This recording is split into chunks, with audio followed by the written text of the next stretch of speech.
Devesh Thakur of the JDU, which has been the anti-Modi party, with me in the studio. Kumar Ketkar of the Bhaskar Group with me in the studio. Atul Kumar Ranjan of the CPI. Sankarshan Thakur, senior journalist of the Telegraph. My first question is to Ravi Shankar Prasad.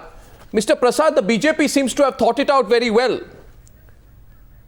Narendra Modi pushes the development line and Rajnath Singh pushes the Hindutva line. Nice balancing act. Keep the middle class urban voter happy and at the same time also keep the hardcore saffron lobby happy. Well, Arnav Goswami, I am very happy to hear that Mr. Goswami has already drawn the line of the BJP and also determined the 2014 agenda. Leave something to us to be decided. As far as the BJP is concerned, we are very clear, Arnav Goswami, that what Rajnath ji said today in Allahabad, that millions of Hindus world over want that a Bhavya Ram Mandir should be constructed. I know many Muslims also want. We have won from the Allahabad High Court, we will win from the Supreme Court, but in litigation one party loses, one wins.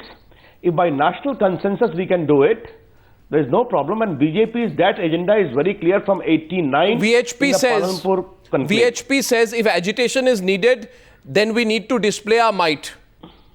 The Ram temple will not get built like this. 1 minute. Is this the view of the BJP? Now, first of all, let me be very clear about it. I am speaking for the BJP as the chief spokesperson. BJP's views, commitment is too known. Even in the NDA regime, it was very clearly either by consultation, consensus, or by the legal route it ought to be there. That was there. As far as development part is concerned, and we are not cagey about it, I am proud to say that the millions of people want that a Bhavya Ram Mandir should be there, and I am sure it will happen.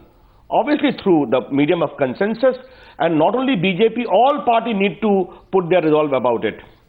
As far as development part is concerned, you rightly stated, there is no disconnect about it. Cultural nationalism is a part of our commitment. But all the BJP or NDA state government, and this is very important, Arnav Goswami, you need to know that when the country's development is 5% and 3 odd, Narendra Modi 11%, state of Bihar about 10% plus, state of Chhattisgarh 11%, Madhya Pradesh around 11%. This consistent growth rate in NDA or BJP ruled states by sheer might of good development indicates that amidst that atmosphere of gloom, the BJP ruled states, the NDA ruled states are doing exceedingly well. That reinforces good governance is equally an important mantra. And there is no dichotomy between having a commitment to cultural nationalism. No, there is. It's not a dichotomy. It's a slight. There's not a dichotomy. It's a slight difference in emphasis. I'm not saying dichotomy. Slight. So Modi's emphasis is more on development. Rajnath Singh's emphasis is more on Hindutva. And that's where the strategy is now being visible. I'm not here to chart out what you're doing, Mr. Prasad. You do that. But you know as well as I do that there is a planned strategy being worked out right now. We'd only be interested in seeing how it unfolds. Atul Kumar Ranjan, let's draw you into the debate. Narendra Modi, whatever said and done, I don't know if you heard the SRCC speech. There was a connect with the youth. He was talking a language of development, of changing the India brand. In other words, Mr. Atul Ranjan, your and other anti-Modi critics' consistent attempts to somehow drag him back only to the riots seems to be failing pretty badly. You have been unable to link him forever to the Gujarat riots. He's pushed his own branding beyond that. Won't you concede? Mr. Goswami, I have heard very carefully my good friend Ravi Shankar Prasad's argument. The questions which you have raised is very important one. Let's go a little bit time. I want to go back. You remember, they declared a disputed site. It is the place where the Bhagavan Ram was born. Anyway, they destroyed that one. And what they said, the Kalyan Singh again came back to the BJP after quitting 2 times, making this chart that the Jhandewala and people RSS headquarters conspired against my government and they destroyed Kalyan Singh also went to the Samajwadi Party with whom you have a very healthy relationship. Yes, please. No, I'm probably will have. Yes. All sorts of the lame ducks are now in the bandwagon of the BJP. No, you mentioned Kalyan Singh, my response was on Kalyan Singh. Prasad will be happy giving. I am talking in that way. I am talking philosophically. Just remember what he said. The moment UP government will have a BJP government, there will be a Bhavya Rama Mandir. They had a government. They destroyed that structure. Then they again came to the power in 1996. They failed to construct. Then they gave an argument. Why are you not answering my question on Modi? Ram temple can be built only when they will have a central government also. My question to you was on simultaneously in UP. No. In UP and the center, both of them, the BJP ruled state. BJP governed that, but they failed to construct. What I am saying, what Rajnath ji is saying, he is trying to once again make befool and deceive the people. At the same time, you have correct that way that the Modi is putting the development agenda. I tell you, what sort of development? With the capitalist path of development, with the international finance capital, they can't bring anything development. As Modi says that Bhavya, he wants to back the development. What development? It means he wants to say they Atal Bihari Vajpayee's regime could not bring the development. From. And I've heard that. Mr. Prasad, you want to respond? Then I go to my next panelist. He says this kind of development won't work. Yes. 1 minute. Mr. Atul Kumar Anjan is a very good friend. The line which he has been taken for the last 20 years. He is entitled for that. I don't wish to join issues with him, except to very gently remind him. Today there is a proper decision of the Allahabad High Court which says that where Ram Lalla is Virajman is the place where Hindu believe that he was born. This is based upon 10,000 pages of solid evidence. And I'm sorry to remind him that I'm also the lawyer for Ram Lalla. We'll also win in the Supreme Court. What you are saying. The larger issue remains. Please, Atul ji, I didn't disturb you, please. But the larger issue I'm trying to say is that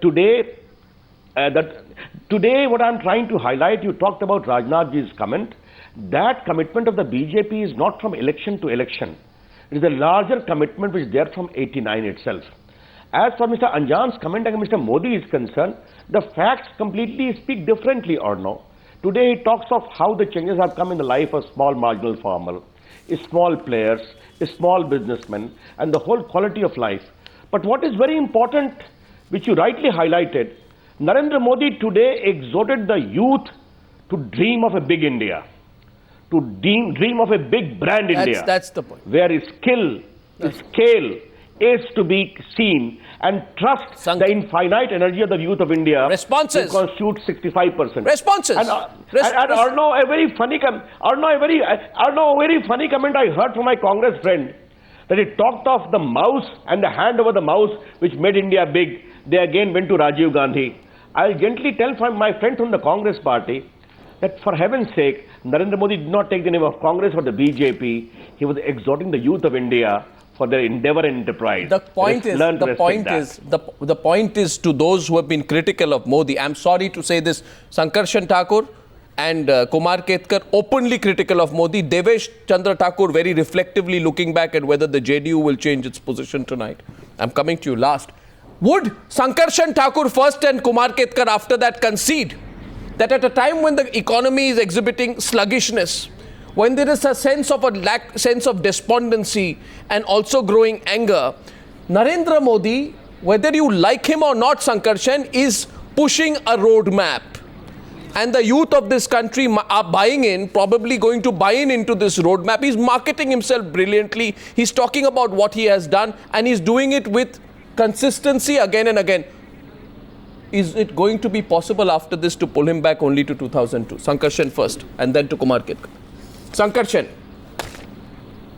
No, we are talking about two things. There's nothing for me to concede here. I remain deeply critical of his role in 2002 and thereafter with the delivery or non-delivery of justice. But I think in his own scheme, Narendra Modi is very consciously and deliberately trying to depart that discourse. Now, how much is he able to depart that discourse? Which discourse? Which discourse? We'll have to say. The discourse of 2002. Yes, okay. He is trying to depart the discourse of 2002 has been. Communal discourse. To me, if you ask me, if you ask me, today was an extremely smart speech. Absolutely brilliant presentation of the Modi that Narendra Modi wants India to see, having achieved what he has done in Gujarat. To that extent, so my question to you is, would the anti-Modi camp be worried with the roadmap he's selling? Arnav, will you let me finish? No, there is an anti-Modi camp. No. You know, I don't belong to a camp. I'm sitting in a chair. No, not you. I'm asking you, would the anti-Modi camp get worried with the roadmap he's pushing? Of course, they will be getting worried. They will be getting worried. They will get worried. Yeah, that's and I think also, you know what Modi has done today. He has begun to define differences within the BJP as well. I think Mr. Rajnath Singh on the banks of the Sangam today struck a very archaic, old model figure as president of the BJP, and Modi presented himself by contrast. Okay. Ravi Shankar Prasad's response to that. India. Mr. Prasad response to that. We're seeing those pictures of Rajnath Singh, divide in the BJP becoming obvious today. Sankarshan says that your response to Sankarshan before I go to Kumar Ketkar. Yes, please. Arnav, Sankarshan Thakur is a very good friend of mine. He's a very eminent journalist. I respect him a lot. But I'm very surprised to see obscenely smart speech, if you use that expression. I'm a little surprised. Even if you advertise or no, you know, when he makes a smart if there is no substance to speak about. What Mr. Modi spoke today was based upon not only his conviction, but also his performance. Here was a leader who has been thrice elected with massive majority by the people of Gujarat, based upon his outstanding performance, which not only he is talking about, so many journalists are talking about, planning commission people are talking about, many news channels are giving him the best award of chief ministers, and many others also. I am very proud of all my India government. But to say that Rajnath Singh was archaic, Mr. Sankarshan Thakur, to say that we stand by our commitment to have a big Ram temple constructed there through consensus, if you call it archaic, good luck to you. We don't need a certificate for that. I'm sorry to say, I take a very strong offense. I take a very strong offense. No, please. Sankarshan, I didn't disturb you.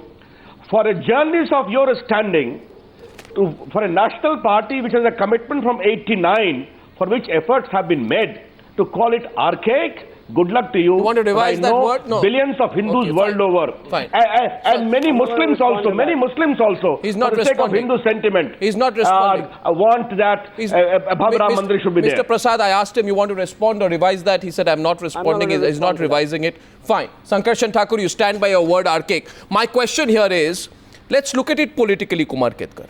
In the 2009 elections, Congress did very well in the main metros. Delhi, 7 out of 7. Mumbai, 6 out of 6. Kolkata, 2 out of 2. Chennai, 2 out of 3. Hyderabad, 2 out of 2. These alone are 20 additional seats from the metros. Absolutely. Right? Now, Narendra Modi, if you look at his speech as a political analyst, he's trumpeting his development credentials, his middle class, his youth-sensitive image. Now, that's going to be a big challenge for the Congress party to retain that grip. It's a critical grip over urban India. Yeah, true. That's a fact. And you acknowledge that? I acknowledge totally. So he's becoming a big threat to the Congress. Of course, he is becoming a big threat to Congress. BJP is also, you can say, becoming a threat to Congress. I don't know whether big or not. That's a big acknowledgement coming from you. It is. Because you've been very critical of Modi in the past. Yes, but I'm still critical of Modi. The point is whether this is a kind of political schizophrenia or a strategy is yet to be identified. Why schizophrenia? Define schizophrenia. Because on the one hand, there are people who are demanding going back to 14th century of the masjid and build mandir where it was before 14th century. That's what I was saying. Second is Modi is trying to take the country to the corporate world to 21st century. So it's a 700 years gap between what Rajnath Singh is saying and what Modi is saying. Perhaps this is a strategy, a very calculated strategy, knowing or thinking. Do you think it's possible that this strategy is aimed at ensuring that the voter is with you At the same time, Rajnath Singh ensures that the Sangh is with you. Exactly. That No, is Rajnath Singh ensures that the Sangh is with you. Absolutely. And correct. Modi ensures that the voter is with you. Industrial capitalist class is with you and middle class Why is is with you. this The urban schizophrenia? middle class. No, define it is a schizophrenia or strategy. I don't know whether what it is do you call- schizophrenia or strategy. The problem is that RSS and the BJP is the front of the RSS. RSS has not yet decided what is exactly the idea of India that they have.